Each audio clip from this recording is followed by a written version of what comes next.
اس کو ہمارے عرف میں جمعۃ الوداع بھی کہا جاتا ہے، یعنی رمضان کو رخصت کرنے والا جمعہ، کہ اس کے بعد رمضان رخصت ہونے والا ہے۔ پہلے تو میں یہ عرض کر دوں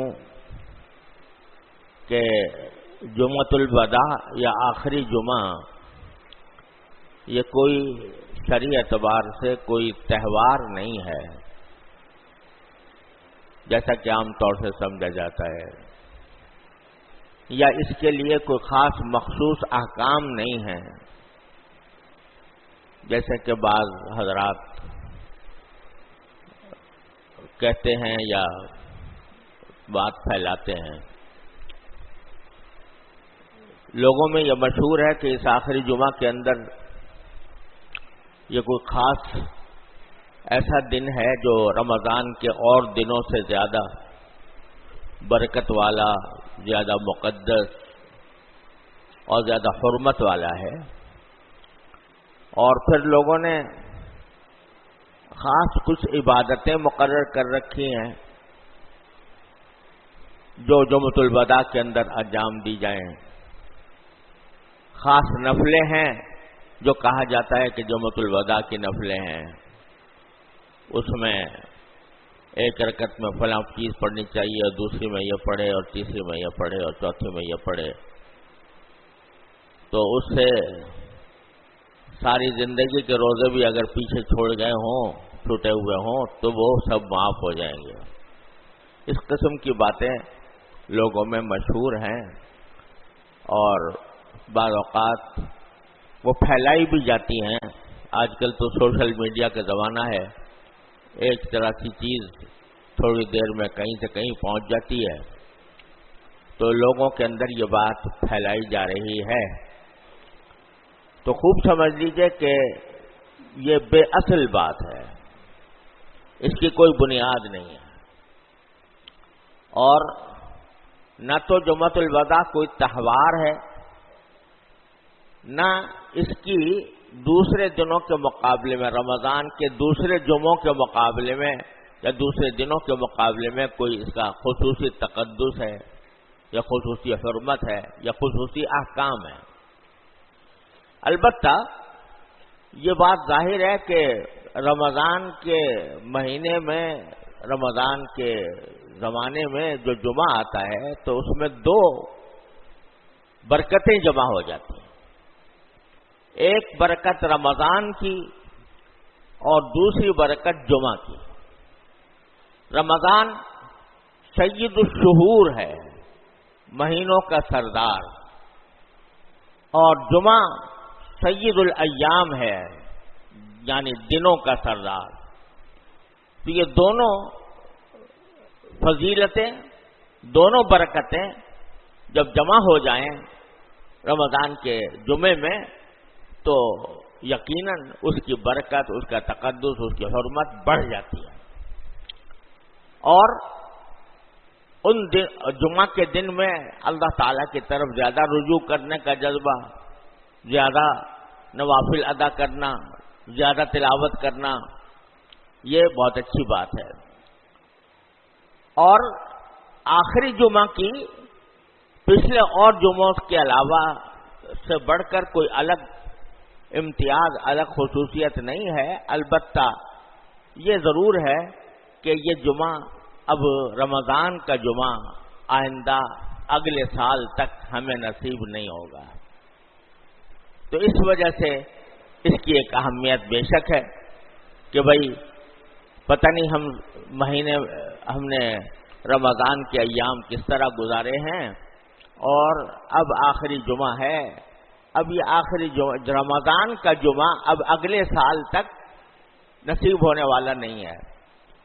اب کون ہے جس کو اگلے سال کا رمضان نصیب ہوگا، کون ہے جس کو نہیں ہوگا، اللہ تعالیٰ ہی بہتر جانتے ہیں۔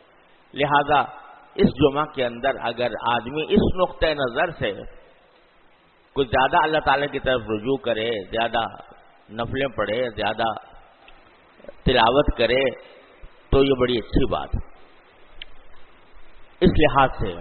لیکن یہ نہ سمجھے کہ یہ خصوصی نفلیں ہیں، ان کا کوئی خاص طریقہ ہے، کوئی خاص طریقہ نہیں، جیسا کہ عام طور سے پڑھا جاتا ہے اسی طریقے سے پڑھی جائے. ایک بات تو یہ. دوسری بات یہ ہے کہ یہ آخری جمعہ ایک طرح سے دل میں ایک حسرت پیدا کرتا ہے. اس میں خوشی بھی ہے اور اللہ تعالیٰ کے شکر کا موقع بھی ہے.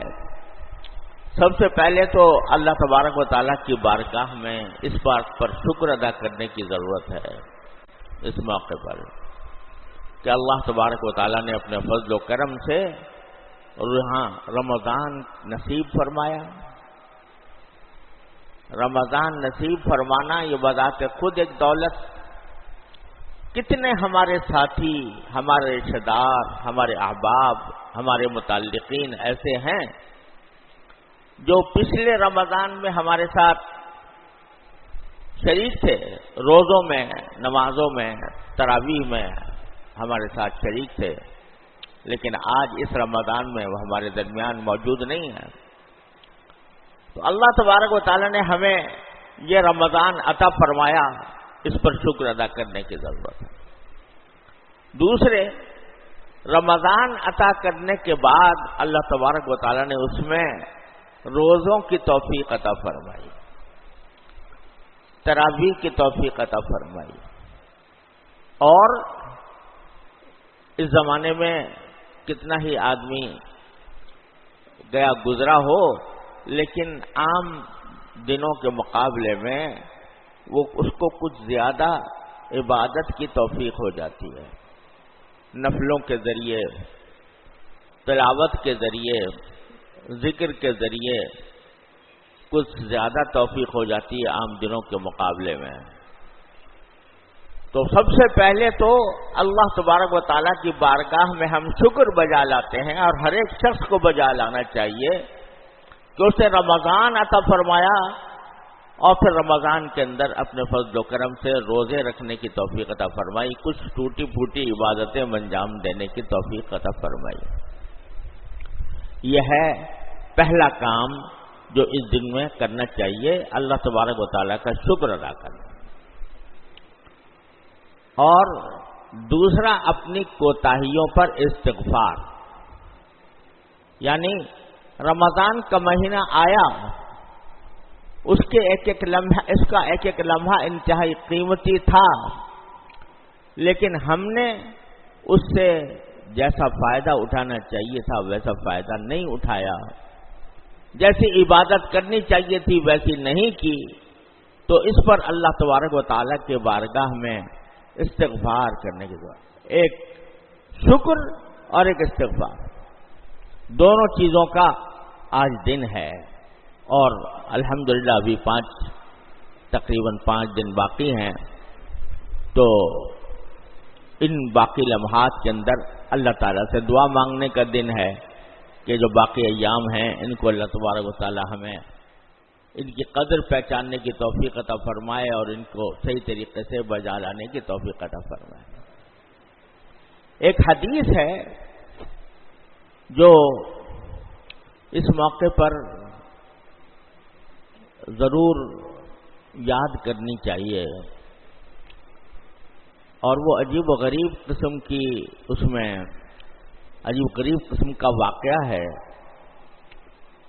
کہ نبی کریم سرور دو عالم صلی اللہ علیہ وسلم جمعہ کے دن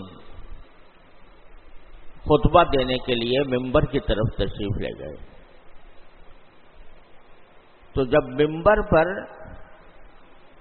کہ پہلی سیڑھی پر چڑھے تو آپ نے فرمایا آمین. پھر دوسری سیڑھی پر چڑھے تو فرمایا آمین. پھر تیسری سیڑھی پر چڑھے تو تیسری بار فرمایا آمین. صحابہ کرام یہ منظر دیکھ رہے تھے کہ رسول کریم صلی اللہ علیہ وسلم نے بظاہر زبان سے کوئی دعا نہیں کی اور آمین فرمائی. آمین تو کسی دعا کے بعد عام طور سے کہا جاتا ہے، لیکن آپ نے پہلی سیڑھی پر بھی آمین کہا، دوسری سیڑھی پر بھی اور تیسری سیڑھی پر بھی۔ تو بعد میں نبی کریم سرور عالم صلی اللہ علیہ وسلم سے صحابہ کرام نے پوچھا کہ یہ کیا بات تھی کہ آپ نے ہر سیڑھی کے اوپر آمین کہا؟ تو رسول کریم صلی اللہ علیہ وسلم نے جواب دیا کہ میں جب پہلی سیڑھی پر چڑھا تو حضرت جبریل امین علیہ السلام میرے سامنے آئے اور انہوں نے ایک دعا کی، اس دعا پر میں نے آمین کہا۔ پھر دوسری سیڑھی پر چڑھا تو وہ دوبارہ سامنے آئے اور انہوں نے ایک دعا کی، میں نے اس دعا پر آمین کہا۔ تیسری سیڑھی پر چڑھا تو انہوں نے تیسری بار دعا کی اور پھر میں نے اس پر آمین کہا۔ اب ذرا تصور فرمائیے کہ جمعہ کا دن ہے، خطبہ کا وقت ہے، سرکار دو عالم صلی اللہ علیہ وسلم خطبے کے لیے ممبر پر چڑھ رہے ہیں۔ دعا کرنے والا کون؟ جبریل امین علیہ السلام۔ آمین کہنے والا کون؟ سرکار دو عالم صلی اللہ علیہ وسلم۔ اس دعا کی قبولیت میں کوئی شک ہو سکتا ہے کہ جبریل دعا کر رہے ہیں، حضور اقدس صلی اللہ علیہ وسلم آمین فرما رہے ہیں، جمعہ کا وقت ہے، خطبے کے لیے جا رہے ہیں، لیکن دعائیں کیا کی وہ بڑی ہم لوگوں کے لیے بڑی عبرت کی بات ہے۔ اب مجھے ترتیب صحیح یاد نہیں رہی کہ کون سی سیڑھی پر کیا دعا کی تھی، لیکن 3 دعائیں فرمائی تھی۔ ایک دعا یہ فرمائی کہ برباد ہو جائے وہ شخص، ذلیل و خوار ہو وہ شخص کہ جس نے اپنے ماں باپ کو بڑھاپے کی حالت میں پایا اور وہ اپنے گناہوں کی بخشش نہ کرا سکا۔ ماں باپ کو بڑھاپے کی حالت میں پا کر مغفرت نہ کرا سکے تو اس کے بارے میں فرمایا کہ وہ برباد ہو جائے، وہ اللہ تبارک و تعالیٰ اس کو ذلیل کرے۔ جو کیوں؟ اس لیے کہ ماں باپ اگر بڑھاپے کی حالت میں ہوں تو جنت کمانے کا اس سے زیادہ آسان راستہ کوئی نہیں ہے جو ان کی خدمت کر کے ان کی دعائیں لے۔ اور ماں باپ ایسی چیز ہیں کہ ذرا سا بھی اگر بندہ اپنے ماں باپ کی کوئی تھوڑی سی بھی خدمت کر دے تو ان کے دل سے دعائیں نکلتی ہیں، وہ اپنے بیٹے کے لیے، اپنی بیٹی کے لیے دل سے دعا کرتے ہیں۔ لہذا بہترین موقع انسان کے لیے کہ وہ اپنے گناہوں کی بخشش کا سامان کر لے۔ ذرا سا پانی پلا دو، بخشش ہو جائے گی، ذرا سی ان کی خدمت کر دو، بخشش ہو جائے گی۔ تو اللہ تعالیٰ نے بخشش کے دروازے کھولے ہوئے ہیں اور بندہ اس کے باوجود اپنا گناہ معاف نہیں کرا سکتا۔ اب آج کل تو زمانہ ایسا آ گیا کہ جب بڑھاپا ہو جائے، بوڑھا آدمی ہو جائے تو اس کو اٹھا کر اولڈ ایج ہوم میں بھیج دو اور وہاں پر وہ اکیلی زندگی گزارے، نہ اپنے بیٹوں کی شکل دیکھے، نہ اپنی اولاد کو دیکھ کر آنکھیں ٹھنڈی کرے۔ تو لیکن اگر کوئی شخص قدردان ہو تو فرائض کے بعد نفلی عبادتوں میں سب سے بڑی عبادت والدین کی خدمت ہے۔ تو جو شخص والدین کی خدمت کر کے اپنے لیے جنت نہ کما سکا ہو، گناہوں کی مغفرت نہ خرید سکا ہو، فرمایا برباد ہو جائے، ذلیل ہے وہ شخص۔ اعوذ باللہ۔ جبریل امین دعا کر رہے ہیں، نبی کریم صلی اللہ علیہ وسلم آمین فرماتے ہیں۔ دوسری یہ بات فرمائی کہ ذلیل و خوار ہو وہ شخص کہ جس کے سامنے میرا نام لیا جائے، نبی کریم صلی اللہ علیہ وسلم کا نام لیا جائے اور وہ درود نہ بھیجے۔ اعوذ باللہ۔ اتنا بخیل، اتنا کنجوس شخص کہ رحمت للعالمین صلی اللہ علیہ وسلم، جس کے لیے جن کے احسانات سے پوری امت کی گردنیں جھکی ہوئی ہیں، ان کا نام نامی آتا ہے اور بندے کو اتنی توفیق نہیں ہوتی کہ درود بھیج دے آپ پر اللہ، تو اس پر جبریل امین بد دعا دیتے ہیں اس کو، سرکار دو عالم صلی اللہ علیہ وسلم آمین فرماتے ہیں۔ یہ عجیب آج کل معاملہ ہو گیا ہے کہ درود بھیجنے کے اندر بھی ہم لوگ بڑے بخل سے کام لیتے ہیں۔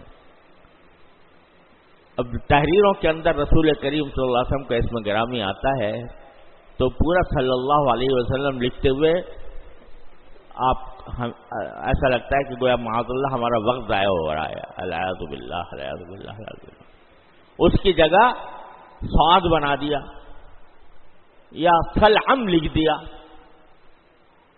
ارے بھائی سارے کام اختصار اور تخفیف کے لیے یہی درود ہی رہ گیا تھا کہ اور ساری باتیں تو کہی جا رہی ہیں، لیکن سرکار دو عالم صلی اللہ علیہ وسلم کے درود کا جو لفظ ہے صلی اللہ علیہ وسلم، اس میں اختصار یاد آ گیا۔ آپ ہمیشہ تحریر کے اندر جب بھی لکھے آدمی پورا لکھے صلی اللہ تعالی علیہ وسلم، آواز اس کی تخفیف کرنے کے کوئی معنی نہیں۔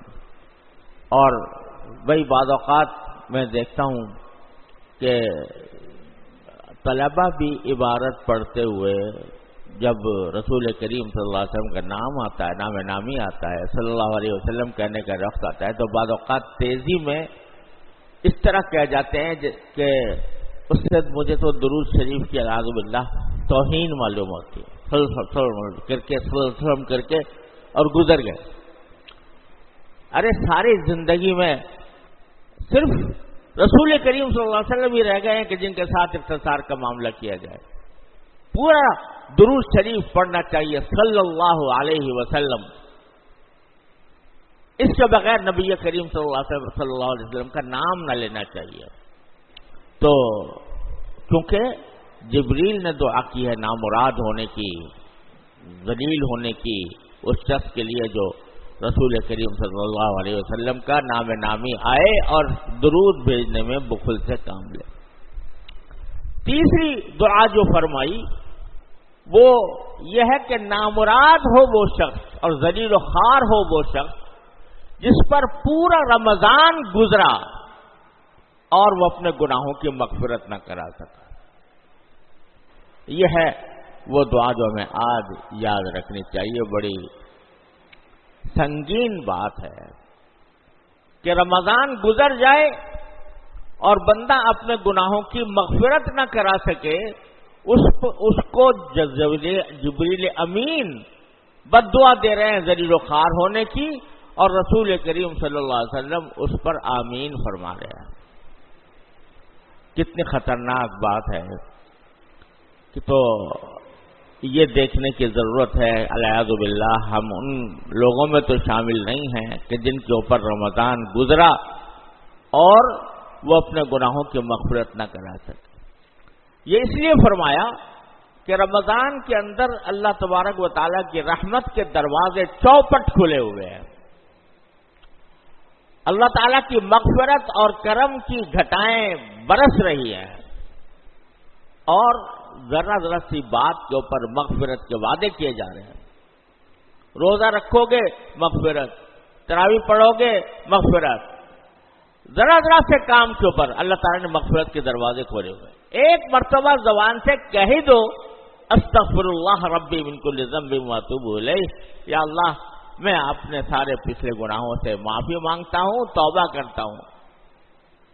جس لمحے تم یہ بات کہہ رہے ہوگے اس لمحے میں سارے گناہ اللہ تبارک و تعالیٰ اپنے فضل و کرم سے معاف فرما دے۔ اس کے باوجود اگر کوئی سارا رمضان گزر جائے اور معاف نہ کرا سکے تو پھر وہ ذلیل و خوار ہو جبریل امین علیہ السلام کی دعا کے مطابق اور نبی کریم صلی اللہ علیہ وسلم کے آمین کہنے کے مطابق۔ تو بھائیو، اللہ تبارک و تعالیٰ اپنے فضل و کرم سے ہمیں ان لوگوں میں شامل نہ کرے جن کے اوپر رمضان گزرا اور مغفرت نہ کرا سکے۔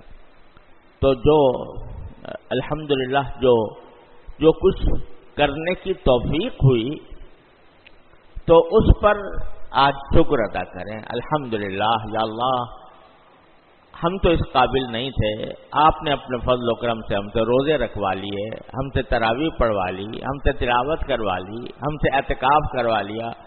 اے اللہ یہ سب آپ کی توفیق سے ہوا. اللہم لولا انت ما صلینا لولا انت مہتدینا ولا تصدقنا ولا صلینا. اے اللہ اگر آپ کی توفیق نہ ہوتی تو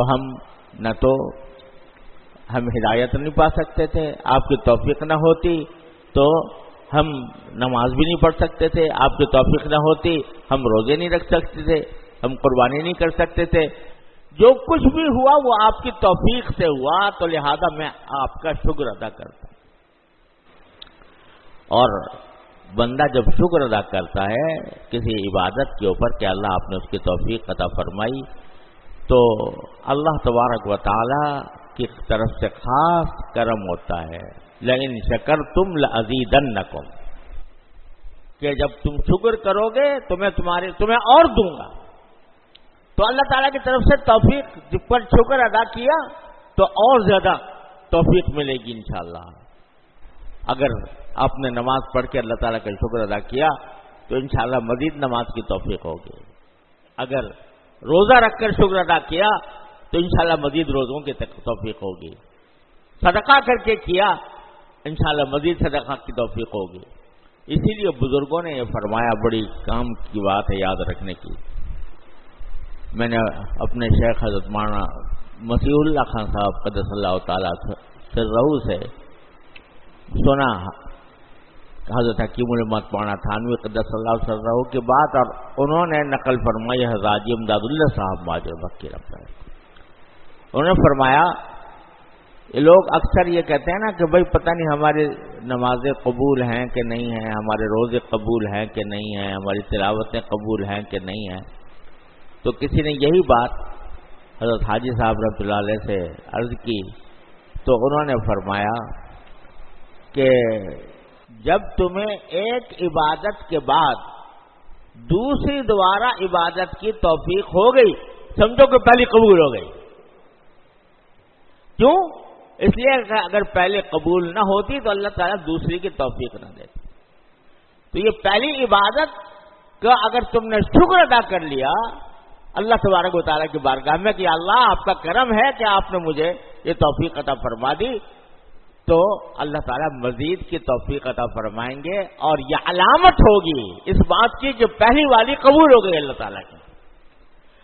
تو امید اللہ تعالیٰ سے رکھنی چاہیے، اس پر شکر ادا کرنا چاہیے. جو کچھ توفیق ملی ہے اس پر شکر ادا کرنا چاہیے. اللہ تعالیٰ کی رحمت پر بھروسہ کرتے ہوئے یہی امید رکھنی چاہیے کہ اللہ تعالیٰ کے ہاں قبول ہے، انشاءاللہ قبول ہے.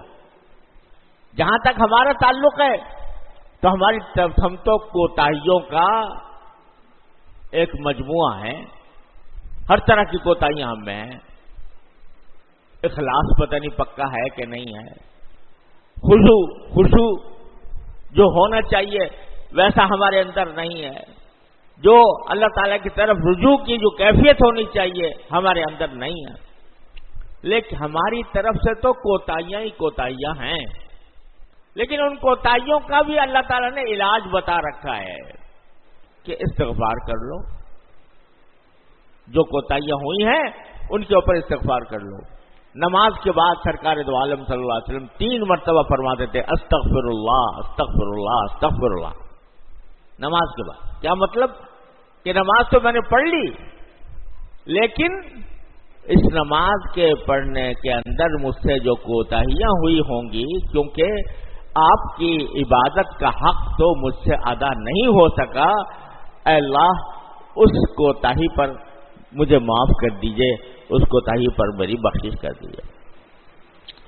تو میں تو یہ کہتا ہوں کہ بھائی جو کچھ بھی اللہ تعالیٰ نے توفیق عطا فرمائی اس کا پہلے شکر ادا کرو، اور شکر ادا کر کے یہ کہو کہ یا اللہ آپ کی توفیق ہوئی، میں نے اس طرف سے کوتاہیاں ہوئیں، میں نے جو کچھ آپ کی بارگاہ میں پیش کیا وہ کھوٹی پونجی تھی.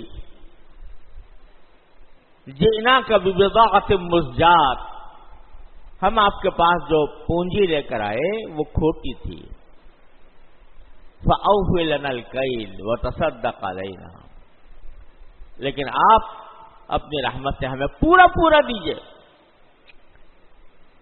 ہماری کوتاہیوں کو سے درگزر فرما کر، ہماری کوتاہیوں کو معاف فرما کر ہمیں اجر پورا پورا عطا فرمائیے۔ تو اللہ تبارک و تعالیٰ کی بارگاہ میں ان آخری ایام میں یہی گزارش کرنے کا موقع ہے کہ اللہ آپ کی توفیق پر شکر، ہماری کوتاہیوں پر استغفار۔ ہم کتنا بھی بنا سنوار کے عبادت کر لیں، لیکن اللہ جل جلالہ کے شایان شان ہو سکتی ہے؟ نہیں ہو سکتی۔ ما عبدنا کا حق عبادت، ما عرفنا کا حق معرفت، اس کے شایان شان تو نہیں ہو سکتی، ہماری تو کوتاہی ہی رہے گی، لہذا ہم اس پر استغفار کرتے رہیں گے، وہ معاف کر دیں گے، تو اس معاف کرنے کے نتیجے میں ہماری ٹوٹی پھوٹی عبادت بھی اس کی بارگاہ میں پیش کرنے کے لائق بن جائے گی، وہ اس کو قبول فرما لیں گے۔ یہ سوچ کر اللہ تبارک و تعالی کے بارگاہ میں شکر اور استغفار یہ کرنا چاہیے۔ اب دیکھو، جب رسول کریم سرور دو عالم صلی اللہ علیہ وسلم کے آخری ایام آئے آپ کی حیات طیبہ کے، اور جو آپ کی تشریف آوری کا جو بنیادی مشن تھا وہ پورا ہونے لگا، تو آیت نازل ہوئی، اذا جاء رسول اللہ والفتح ورأیت الناس يدخلون فی دین اللہ افواجا، جب اللہ کی مدد آ گئی اور فتح آ گئی، مکہ مکرمہ بھی فتح ہو گیا، جو شرک کا گڑھ تھا کسی زمانے میں وہ بھی فتح ہو گیا، اور تم دیکھ رہے ہو کہ اللہ کے دین میں لوگ فوج در فوج داخل ہو رہے ہیں، تو آپ کی تشریف آوری نے، آپ نے تشریف کا جو مقصد تھا وہ پورا ہو گیا اور اس کے ثمرات بھی نظر آنے لگے۔ اب آپ کیا کریں؟ فَسَبِّحْ بِحَمْدِ رَبِّكَ وَاسْتَغْفِرْ، تو اب اللہ کی پاکی بیان کیجئے، اللہ کی حمد کیجئے، اللہ تعالیٰ کا شکر ادا کیجئے کہ اس نے یہ کام لیے، اور پھر اللہ تعالیٰ سے استغفار بھی کیجئے۔ کون کرے استغفار؟ رحمت للعالمین صلی اللہ علیہ وسلم، محسن کائنات صلی اللہ علیہ وسلم، جن سے کبھی کبھی گناہ سرزد نہیں ہو سکتا، ان سے کہا جا رہا ہے کہ استغفار کرو۔ کیوں؟ اس لیے کہ بے شک آپ نے اپنی ڈیوٹی اعلیٰ ترین طریقے سے انجام دی، آپ کو جو فرض سونپا گیا تھا وہ آپ نے اعلیٰ معیار کے اوپر اس کو بجا لائے، لیکن آپ ہیں ہمارے ہی بندے، اور بندگی کے اعلیٰ مقام پر ہم نے اس کو فائز کیا۔ اس بندگی کا تقاضا یہ ہے کہ ہمارے سامنے یہ کہیے کہ اللہ ہم سے جو کوتاہیاں ہوئی ہیں مجھے معاف فرما دی۔ تو سرکار دو عالم صلی اللہ علیہ وسلم کو جب یہ حکم دیا جا رہا ہے مشن کی تکمیل کے موقع پر، تو ہم اور آپ کیا ہیں؟ تو رمضان کے ان جو باقی لمحات ہیں ان میں اللہ کا شکر اور اللہ تعالیٰ سے استغفار کہ اللہ ہم اس سے فائدہ اٹھا نہیں سکے جو ہمیں اٹھانا چاہیے تھا۔ اس کا اب 4-5 دن باقی ہیں، تو ان کا اہتمام کیا جائے، شکر کا اور استغفار کا، اور جتنی ہو سکے اب شب قدر کا جن راتوں میں احتمال ہوتا ہے اس میں سے 3 گزر گئی، 2 باقی ہیں، 27ویں شب اور 28ویں شب۔ ان راتوں کے اندر اللہ تبارک و تعالیٰ سے عرض معروض کرنے کا اہتمام کیا جائے، اللہ تعالیٰ کے سامنے اپنی درخواستیں پیش کی جائیں، اللہ تبارک و تعالیٰ کی بارگاہ میں دعائیں کی جائیں۔ یہ راتیں اس کام کی نہیں ہیں کہ اس میں جلسے کیے جائیں، اس میں اجتماعات ہوں، اس میں دعوتیں ہوں، اس میں دیگیں چڑھائی جا رہی ہوں، اس میں شامیانے لگ رہے ہوں۔ یہ راتیں ایسی ہیں کہ ان کو اجتماعی تقریبات میں صرف کرنے کے بجائے ان کو اس طرح تنہائی میں صرف کرنا چاہیے کہ آدمی بیٹھا ہو اور وہ ہو اور اس کا اللہ ہو، اور خلوت کے اندر اللہ تبارک و تعالیٰ سے عرض معروض کرے، اس میں اللہ تعالیٰ کا شکر بھی ادا کرے، اس سے اپنے کوتاہیوں کی معافی بھی مانگے، اور جو کچھ گناہ ہوئے ہیں ظاہر کے باطن کے، جس قسم کے بھی گناہ سرزد ہوئے ہیں ان سب کی معافی مانگے اللہ تبارک و تعالیٰ سے، تو انشاءاللہ ثم انشاءاللہ جب رمضان پورا ہوگا اور اس کے بعد رمضان سے فارغ ہوں گے تو انشاءاللہ اس طرح فارغ ہوں گے جیسے کہ نئے غسل کیے ہوئے، نئے کپڑے پہنے ہوئے، اور اسی کی خوشی ہے جو عید کے دن منائی جاتی ہے۔ اللہ تبارک و تعالیٰ اپنے فضل و کرم سے، اپنے رحمت سے ان باقی ماندہ ساعتوں سے صحیح فائدہ اٹھانے کی توفیق عطا فرمائے، ہمارے ٹوٹی پھوٹی عبادتوں کو اپنے فضل و کرم سے قبول فرما لے، اور اللہ تعالیٰ ہماری کوتاہیوں سے درگزر فرمائے، اور رمضان کو ہمارے لیے مغفرت کا اور جہنم کی آگ سے رہائی کا مہینہ ہمارے لیے بنا دے، ہمیں عتقائے رمضان میں شامل فرما لے۔